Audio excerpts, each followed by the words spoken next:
Abasolwa abayisikhombisa abasolwa ngokuthi banesandla ekubulaweni kwabantu ePhoenix eThekwini bavela enkantolo yemantshi yaseVerulam emini nje. Ngokusho kwamaphoyisa abayisishiyagalombili abantu ababoshiwe mayelana nalezigameko ezenzeka Khathi kunezibhelu eThekwini. Omunye wabasolwa usevelile enkantolo kanti icala lakhe lahlehliselwa umhla ziyi-16 kuNcwaba. Khathi bavela enkantolo laba abayisikhombisa umphakathi uphume ngezinkani ukuzobeseka ngako lunye uhlangothi iANC Youth League nayo ibibhikisha igxeka ukubulawa kwabantu kanye nobuhlanga. Ithi abanganikwa ibhayili abasolwa. We are here today because as the ANC Youth League will always choose to be on the side of the vulnerable, on the side of the people. And part of the reasons we are here today is because there is leadership vacuum in South Africa when it comes to government of South Africa. They are busy collecting pill charts and toilet papers from poor people.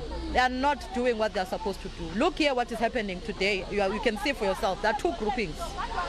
And these two groupings are two races. I do not know why are we in denial of taking the bull by its horns. We are not yet aware of what the charges are, but we do know for a fact that they are innocent.